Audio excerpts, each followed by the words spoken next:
विविध प्रकार का पाप करेगा और दोष दूसरे के सिर पर डाल देगा कि फला ने कहा था, ढिका ने कहा था, ऐसी बात थी, वैसी बात थी। दरिद्र भावात प्रकरोति पापम, पाप प्रभावात नरकम प्रयाति पुनः दरिद्री पुनरेव पापी। पुनः दरिद्री और फिर पापी बनेगा और दोष मर देगा दूसरे के सिर पर। तो मूल में क्या है? परमात्मा ने दिया है तो देना चाहिए, क्योंकि यहाँ का जो कुछ भी है आंख बंद होने के बाद तेरे किसी काम का, चाहे अरबपति हो, खरबपति हो, प्राइम हो, चाहे प्रेसिडेंट हो, आंख बंद करते ही न तुम प्रेसिडेंट हो न प्राइम हो। You are nothing, you are zero in your life. Then you dead. जब आप चले जाते हो तो केवल बस तुम्हारे पीछे अपने स्वार्थ में रोने वाले लोग रह जाते हैं। जैसे हमारे कल अखिलेश जी ने बड़ा सुंदर बैरागी गाया। क्या गाया था जी? इस तन धन की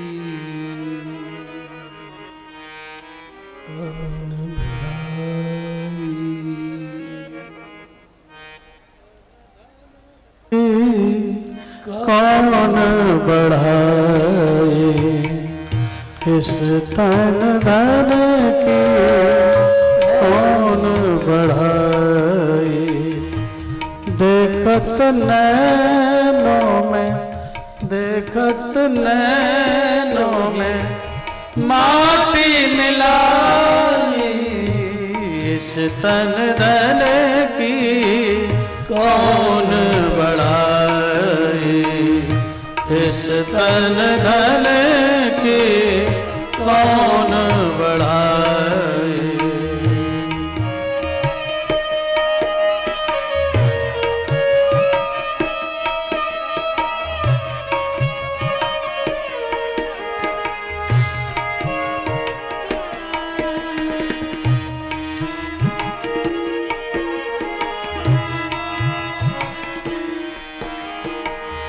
हाड़ जरे जैसे सूखी लकड़ी, हाड़ जरे जैसे सूखी लकड़ी, केस जरे जैसे घास की गठरी, इस तन धन की कौन बढ़ाए, इस तन धन की कौन बढ़ाए। देखत नयन, देखत नयन, देखत नैनों में माटी मिलाई, इस तन धन की कौन बढ़ाए।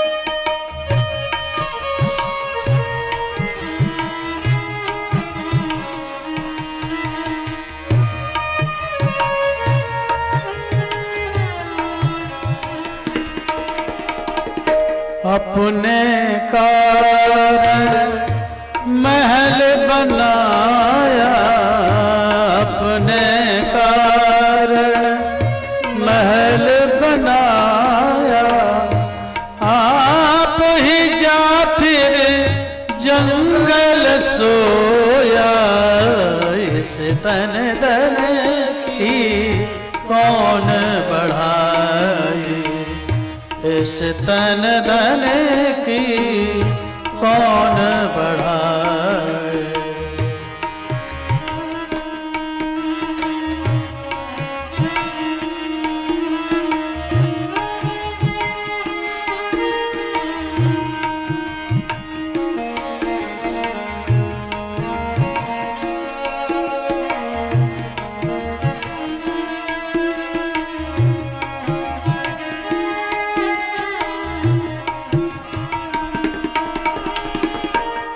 कहत कबीर सुनो भाई गुनिया,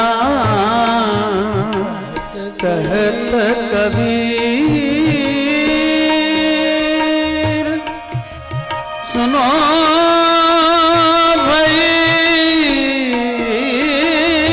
गुनिया, कहत कबीर सुनो भाई गुनिया, आप मुए पीछे तो डूब गई दुनिया, इस तन धन की कौन बढ़ाए, इस तन धन की कौन बढ़ाए।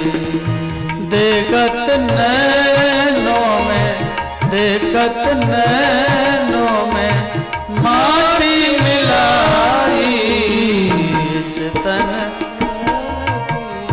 कौन बढ़ाए, इस तन धन की कौन बढ़ाए। इसलिए उस परमात्मा ने योग्य समझ करके तुम्हें किया है, अतः शुभ कर्म में देना मत भूलो, तभी तुम्हें पुनः ठाट बाट से दिव्य लोकों की प्राप्ति होगी। दूसरा लक्षण क्या है? बहुत सी बातें आज रखनी है, तो ये तो भगवान का चरित्र है, तो कभी पूरा होने वाला है ही नहीं।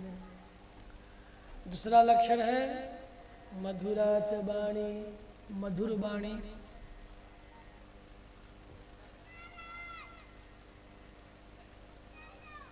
मधुमत पार्थिव गुंरजः, हर परिस्थितियों में वे माधुर्य, स्वभाव का माधुर्य, व्यवहार का माधुर्य का त्याग नहीं करते। परिस्थितियां आती जाती है, लेकिन माधुर्य, ऐसा किसी के साथ व्यवहार न करना पड़े कि भविष्य में जरूरत पड़े तो हम उससे बोल न सके, यही स्वभाव का माधुर्य है। विकट से विकट परिस्थितियों में भी इस तरह व्यवहार करके उससे दूर रहे कि कभी जरूरत पड़े तो हम उससे मिल सकें और वह हमसे मिल सके।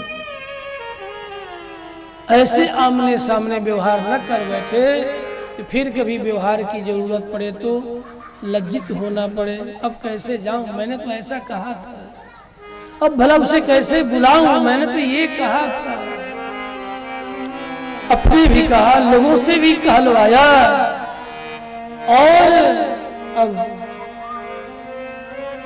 भविष्य के सारे मार्ग बंद कर ले, जरूरत पड़े तो व्यवहार कर सके। यही है व्यवहार का माधुर्य, यही है वाणी का माधुर्य। तो मधुमत पार्थिव गुंरजः, मधुमान हो, मधुमत हो, और अपने पूर्वजों से प्राप्त संस्कार के आधार पर जो कुछ भी दिव्य तत्व का आदेश निर्देश उपदेश कर गए हों, उन दिव्य तत्वों की आराधना, भजन पूजन, देवताओं की देवार्चना करता रहे। जल से, फल से, पुष्प से, अन्न से, वस्त्र से दिव्य देवों की आराधना करता रहे। उन दिव्य देवों में प्रथम देव है भूषुर, जिनका नाम है पृथ्वी के देवता, जो पृथ्वी पर दिव्य हो, उनका सम्मान करता रहे। जल से, फल से, वस्त्र से, माला से। हमारे गोसाई जी ने भी कह दिया,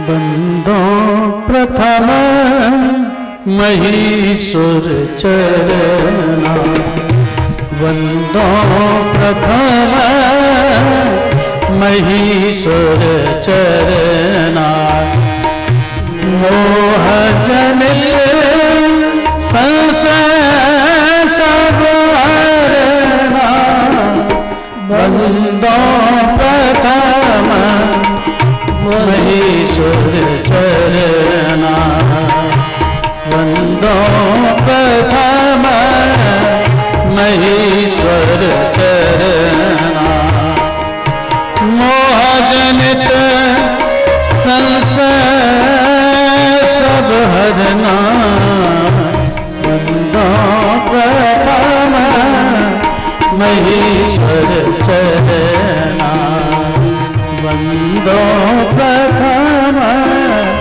महेश्वर चरना।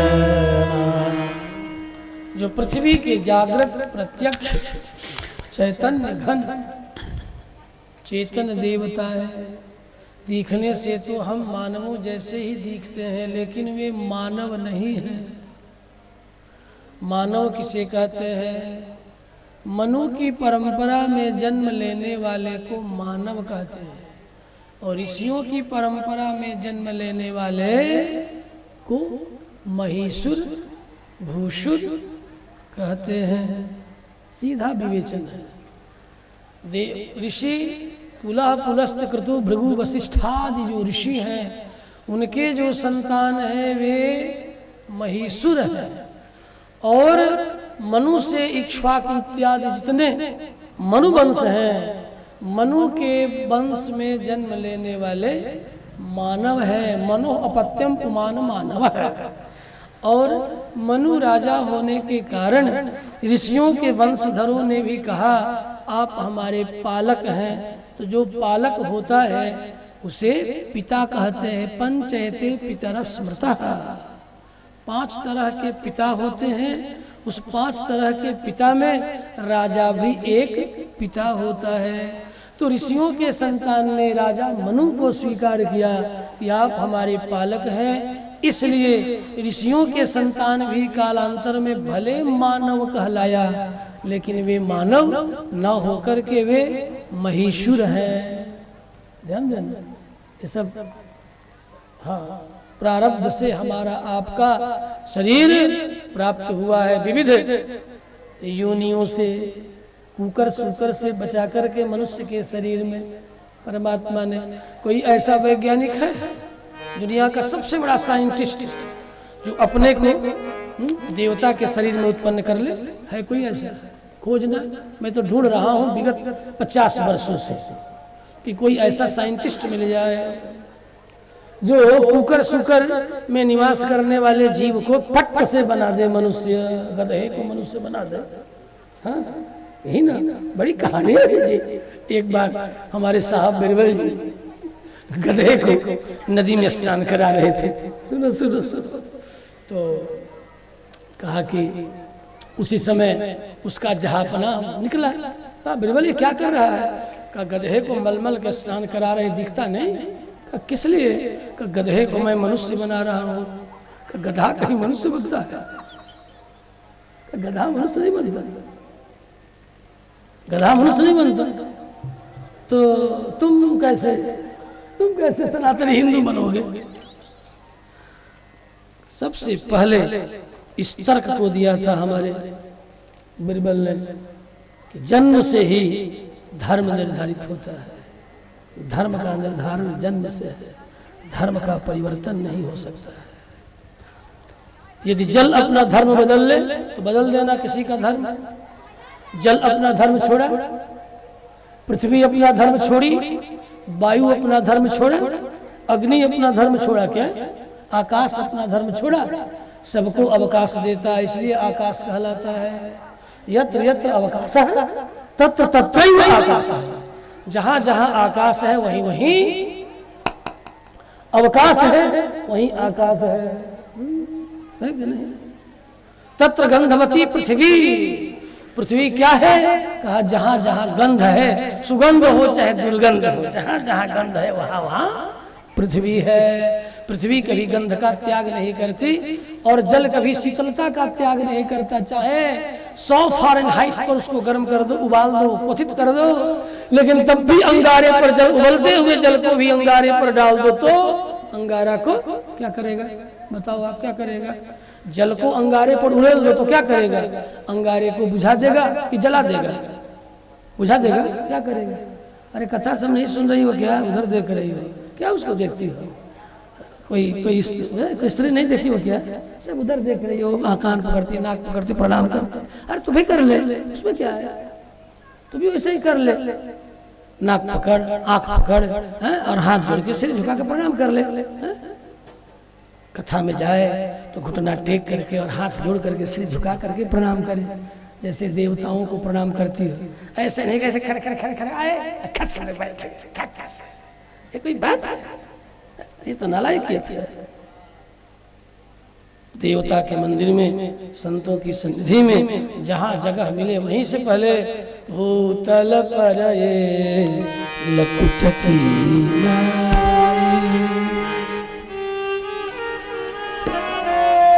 लकुट की पाही पाही कही पाही गुसाई भूतल पर लकुट की नाई, भूतल पर लकुट की नाई। पाहे पाहे कहे पाहे गुसाई, भूतल पर लकुट की नाई, भूतल पर लकुट की नाई। बड़े बड़े अमलात्मा विमलात्माओं ने खूब वो धरती पर लेट लेट के नमन किया है देवताओं के सन्निधि में, संतों की सन्निधि में। वो तो समय के साथ हम लोग भी बहुत सीधे हो गए, दुनिया ने सीधा कर दिया, बहुत सीधे हो गए, इतना सीधे हो गए कि मत पूछो।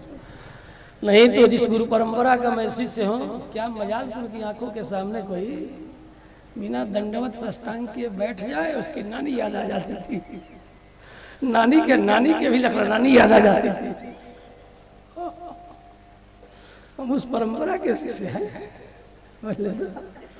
इसका गर्व है, गर्व करना, ये हमारी परंपरा है। ऐसे नहीं समझोगे तो ऐसे समझाएंगे, समझा देते थे। वैसे भी देखो, प्रणाम करने से बहुत लाभ है, केवल शास्त्रों की बात नहीं। देखो ये जो भागवत है ना, ये विज्ञान का ग्रंथ है। This is the book of science. समझ में नहीं आएगा? अब समझ में तुम्हें ना आवे तो मैं क्या करूंगा? मैंने तो इसे साइंस के रूप में देखा है। भागवत केवल वेदों का अर्थ ही नहीं है, द बुक ऑफ साइंस। किस साइंस का है? जियोलॉजी का है, बोटनी का है, फिजिक्स है, केमिस्ट्री है, क्या है? इन हिज फैकल्टीज, किस फैकल्टी का है? ये भागवत का भाव विज्ञान का ग्रंथ है। ये भागवत भाव विज्ञान का ग्रंथ है। जिस भाव में प्रतिष्ठित होते ही जीवात्मा मुक्ति को प्राप्त कर लेता है, ये जीवों को मुक्ति विज्ञान का ग्रंथ है। ये मेटेरिटी का ग्रंथ नहीं, केवल मेटेरिटी साइंस का ग्रंथ नहीं। अब जरा पढ़े लिखे लोग ध्यान से सुनो मेरी बात, जिन्हें सिर में कीड़े काटते हो कि मैं बहुत पढ़ा लिखा आदमी हूँ, मैं रसायनज्ञ हूँ, मैं फिजिशियन, मैं फिजिक्स देखा हूँ, मैं साइंस पढ़ा हूँ, मैंने इन्हीं विषयों में एमए किया। वो सुनो, बड़े गर्व से कहता हूँ, सुनो, क्योंकि ये सब कुछ पन्ना पलटने के बाद मैं इधर आया हूँ। पहले से लोग जानते हैं मैं भी साइंस का ही स्टूडेंट था, और उधर सब पन्ना पलटने के बाद जब मैंने संस्कृत के पन्नों को पलटा तो देखा दुनिया का सारा साइंस हमारे एक एक ग्रंथों में है। जिस साइंस का अभी एक छोर भी पश्चिम के लोगों ने नहीं पकड़ा है। जर्मन का रहने वाला जुंग और फ्राइड, जिसको परामनोविज्ञान का जनक लोगों ने कह दिया, गुलामी के कारण हम बोल न सके। अरे नालायक, परामनोविज्ञान के जनक का नाम है कृष्ण। देख ले गीता, गीता में जिन्होंने परामनोविज्ञान का सूत्र दिया, ध्यायतः विषयान पुंसः संगस्तेषु उपजायते, कोई भाव हृदय में कैसे उत्पन्न होता है, यही है भाव विज्ञान। ध्यायतः धिं चिंतायाम, जब किसी चीज की आप चिंता करते हैं तो चिंता करते ही आपके शरीर में रस परिवर्तन होगा, रस बनेगा।